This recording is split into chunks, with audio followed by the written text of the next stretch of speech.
Hello everyone, welcome back to proxy Gyan. मेरा नाम शहबाज है दोस्तों। उम्मीद करता हूँ आप सब अच्छे होंगे। तो आज हम एक वेरी इंपॉर्टेंट इंडियन वेरिएंट के बारे में डिस्कस करने वाले हैं, जिसको रिसेंटली WHO के द्वारा एक ग्लोबल कंसर्न माना गया है दोस्तों। उस वेरिएंट का नाम है B.1.67। जी हाँ, आपने कई बार सुना होगा इस वेरिएंट के बारे में, जो कि कई सारे केसेस भी हमारे इंडिया में आए थे। ज़्यादातर आपको वेस्ट बंगाल और नॉर्थन स्टेट्स में आपको देखने को मिले थे, राइट। तो इसके बारे में आज हम डिस्कस करेंगे, ये किस तरह का वेरिएंट है और क्यों WHO ने इसको ग्लोबल कंसर्न कहा गया है, क्या इसका इफेक्ट होने वाला है, और यूके के अथॉरिटीज़ ने भी इसके सैम्पल को मांगा है ताकि वो लोग भी इसको स्टडी कर पाएँ। और जो अभी सेकेंड वेव हिट हुआ है हमारे इंडिया में, जिस तरह से केसेस में आप बढ़ोतरी देख रहे हैं, जो केसेस बढ़ रहे हैं, क्या इस वेरिएंट का इसमें हाथ है, ये भी हम इस वीडियो लेक्चर में जानने वाले हैं। तो चलिए आगे बढ़ते हैं। आगे बढ़ने से पहले मैं आपको एक छोटा सा रिमाइंडर देना चाहता हूं दोस्तों। अगर आपको कोई भी एग्जामिनेशन की काउंसलिंग चाहिए तो हमारा वेबसाइट है www.proxygyan.com। वहाँ पे जाइए, हमारे एक्सपर्ट एजुकेटर है वेरोनिका जी, उनके ज़रिए से आपको एग्जामिनेशन काउंसलिंग दी जाएगी। आप अपना टाइम और रिक्वायरमेंट के हिसाब से आप अपने सेशन को बुक कर सकते हैं। तो लेट्स बिगिन आवर लेक्चर। तो जैसे आपने अभी तक पहले स्लाइड को देख चुके होंगे, WHO जो कोरोना वायरस का जो वेरिएंट है, जो पहली बार इंडिया में आइडेंटिफाई किया गया था, जो कि एक म्यूटेटेड वेरिएंट था, जिसको इन्होंने अभी global variant of concern declare कर दिया गया है। ओके, और इस वेरिएंट को अंडर इन्वेस्टिगेशन रखा गया है दोस्तों by authorities in the UK. मई के ही शुरुआत में, यानी इसी महीने के शुरुआत में, इन्होंने कई सारे इन्वेस्टिगेशन, कई सारे रिपोर्ट्स, कई सारे स्टडीज़ ये लोग कर रहे हैं। और उन्होंने इंडिया से ये भी कहा है कि आप जो है इस वेरिएंट के सैम्पल्स को भेजिए ताकि हम इसको प्रॉपरली स्टडी कर पाएँ। और इसके बाद जो है कई सारे केसेस में हमने इंक्रीज़ को देखा है दोस्तों, और 17 कंट्रीज़ को भी इस वेरिएंट्स को फैल चुका है। पहली बार इंडिया में इसको पाया गया था, उसके बाद 17 कंट्रीज़ तक ये स्प्रेड हो चुका है। ओके, और कई सारे कंट्रीज़ ने रिस्ट्रिक्शन भी लगा रखा है ट्रैवल। जो कोई भी पैसेंजर, जो कोई भी जो है फ्लाइट से हो या कोई पैसेंजर्स हो इंडिया से आ रहे हैं, उसके ऊपर रेस्ट्रिक्शन लगा दिया गया है, क्योंकि इस तरह के अगर वेरिएंट दूसरे कंट्रीज़ में आ जाए तो वहाँ पे केसेस बढ़ने के चांसेस हैं। ओके, तो चलिए देखते हैं। देखिए, WHO ने दो टर्म्स की यहाँ पे बात की है दोस्तों, variant of interest end variant of concern. दोनों का डिफरेंस मैं आपको बताता हूँ। देखिए, वेरिएंट ऑफ इंटरेस्ट जब बनता है जब एक वेरिएंट आपको आम तौर पर हर एक कंट्री में मिलने को, देखने को मिल जाए। ओके, उसको हम वेरिएंट ऑफ इंटरेस्ट कहते हैं। कि ज़्यादातर अगर आप कंट्रीज़ में देखें, अभी पहली बार तो अभी तक आपको आई थिंक समझ में नहीं आया होगा, फिर से मैं आपको बताता हूँ। ओके, तो इस स्लाइड पे मत पढ़िए, आपको कंफ्यूज हो जाएगा। जस्ट मैं आपको नोट्स बनाने के लिए यहाँ पे लिखा हूँ, मैं आपको समझाता हूँ। Variant of interest is nothing but जो कोई भी वेरिएंट, ओके, जहाँ पे ज़्यादातर फैल रहा हो, उसकी जो स्प्रेडिंग फैक्टर हो, उसका जो रिस्क फैक्टर हो, कई सारे कंट्रीज़ में पाया जा रहा हो, उसको हम वेरिएंट ऑफ इंटरेस्ट कहते हैं। ओके, तो WHO ने एक कमिटी बनाई थी दोस्तों, वायरस एवोल्यूशन वर्किंग ग्रुप बोल के। तो उन्होंने कई सारे स्टडीज़ करने के बाद इस वेरिएंट जो B.1.617 है, उस वेरिएंट को इन्होंने वेरिएंट ऑफ इंटरेस्ट डिक्लेयर किया है। ओके, यहाँ तक समझ में आ गया आपको वेरिएंट ऑफ इंटरेस्ट। आगे चलकर वो क्या हो गया, वेरिएंट ऑफ कंसर्न में बदल गया है। ओके, तो पहले वो लोग वेरिएंट ऑफ इंटरेस्ट को डिक्लेयर किया था, उसके बाद आगे चलकर वो वेरिएंट ऑफ कंसर्न को बदल चुका है।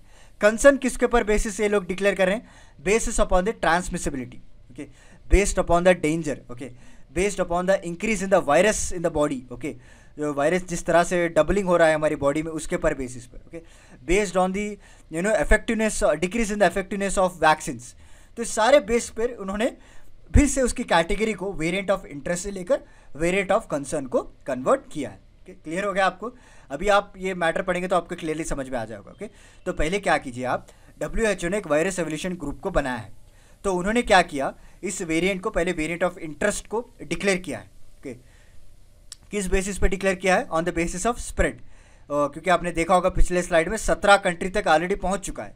उसके बाद क्या किया उन्होंने, based upon increase in the transmission, okay, decrease in the effectiveness of vaccine, vaccine का जो इफेक्टिवनेस है वो डिक्रीज हो चुका है इस वेरिएंट के बाद। उसके बाद increase in the virus growth, इस सारे बेसिस पर उन्होंने वेरिएंट ऑफ कंसर्न को कन्वर्ट कर दिया है। क्लियर हो गया? Next move on. तो चलिए थोड़े क्वेश्चंस यहाँ पे हम लोग आंसर करते आते हैं अभी, थोड़े क्वेश्चन। तो फर्स्ट क्वेश्चन क्या है, इस B.1.617 इज अ करंट जो सर्च हुआ है हमारे इंडिया में, जो सेकेंड पैंडेमिक, जो सेकेंड वेव हमारे इंडिया को हिट किया, क्या इसमें इसका हाथ है या नहीं? देखिए, लास्ट वीक की अगर बात करेंगे तो इंडियन गवर्नमेंट का ये कहना है कि एक डबल म्यूटेंट वेरिएंट आपने देखा होगा, राइट। सो वेरिएंट में भी फिर से म्यूटेशन होना। ओके, सो वेरिएंट का मतलब क्या है, म्यूटेट होके ही आता है वो, उसके बाद फिर इंटरनल म्यूटेट होना, उसको हम डबल म्यूटेंट कहते हैं। तो उसका ये लिंक है, जो अभी केसेस अभी देखे गए उसका कहीं ना कहीं लिंक पाया गया है। बट कुछ दिन पहले, कुछ महीने पहले अगर आप देखेंगे अप्रैल और फेब में, तब सेंटर का जो स्टैंस था वो अलग ही था दोस्तों। उनका ये कहना था, उस टाइम पे जो रिसर्च थे उनका ये कहना था कि अभी तक हमारे पास कोई एविडेंस नहीं है, अभी तक हमारे पास कोई ऐसे सैम्पल्स नहीं है ताकि हम सफिशिएंटली लिंक कर पाए जो करंट सर्ज है। बट नाउ अभी रिसेंटली लास्ट वीक उन्होंने डिक्लेयर कर दिया है, अभी जो इस वेरिएंट का जो अभी कोरोना वायरस के केसेस बढ़ रहे हैं, कहीं ना कहीं इस वेरिएंट का भी हाथ है। नेक्स्ट, अर्लियर इन मार्च की बात करें तो हेल्थ मिनिस्ट्री ने भी एक नोटिफिकेशन जारी की गई थी कि अभी जो new double mutant of virus है, ओके, कई सारे स्टेट्स में भी पाया गया है।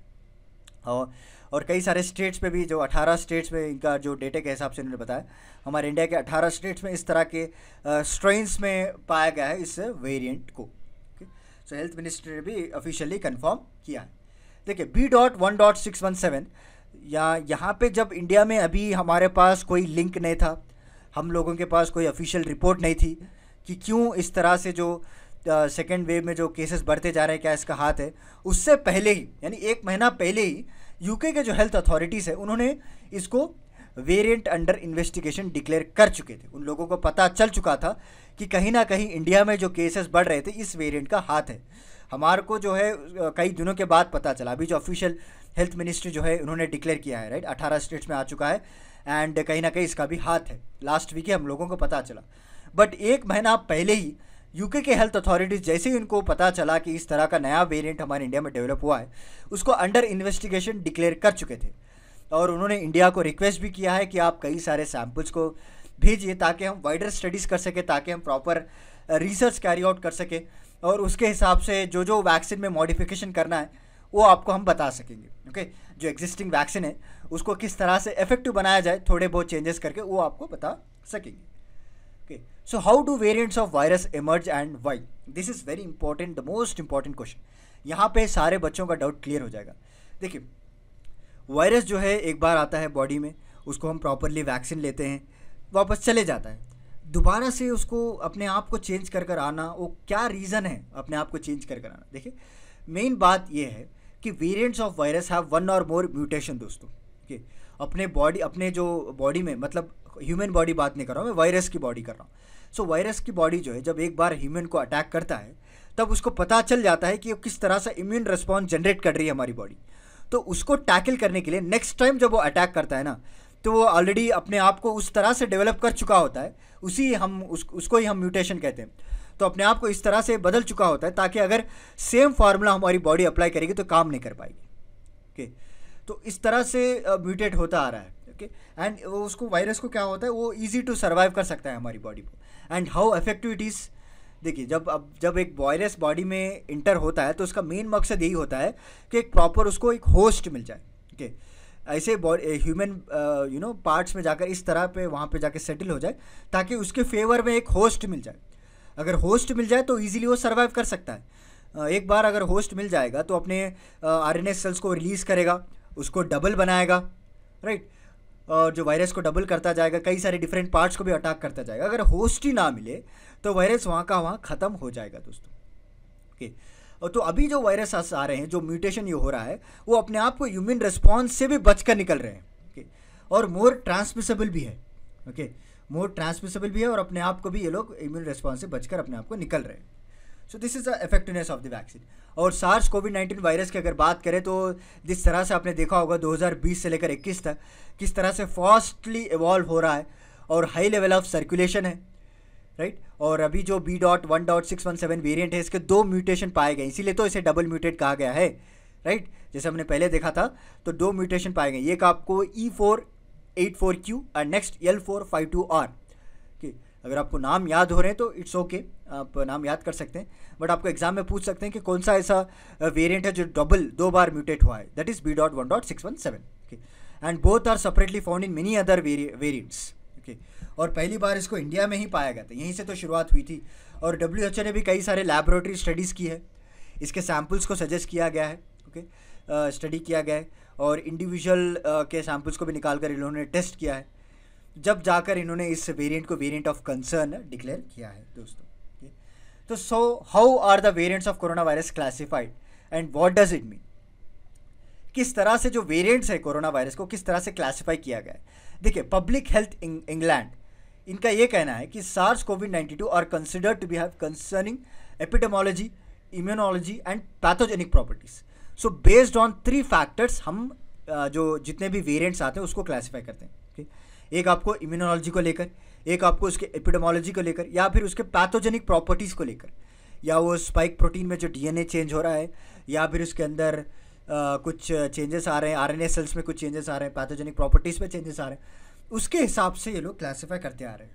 Okay, so at this point की बात करें, जो वेरिएंट्स एमर्ज हो रहे हैं, डिफरेंट वेरिएंट्स फ्रॉम B.1.617, उसको अंडर इन्वेस्टिगेशन रखा गया है अभी एक लास्ट मंथ ही, राइट। और कई सारे रिस्क असेसमेंट टेक्नोलॉजी भी यूज़ कर रहे हैं और कई सारे एक्सपर्ट्स कमिटी भी बनाई गई है ताकि वो आइडेंटिफाई कर सकें कि क्या रीज़न है जो इस तरह से म्यूटेट हो रहा है, और जो इंडिया में जो केसेस बढ़ रहे हैं और इसमें क्या मेन हाथ है, और यूके के हेल्थ अथॉरिटीज़ पे वर्क करें ताकि आगे चलकर हम वैक्सीन के ऊपर इफेक्टिवनेस बनाया जाए। ओके, और CDC ने भी एक डेफिनेशन दिया है वेरिएंट ऑफ इंटरेस्ट को लेकर।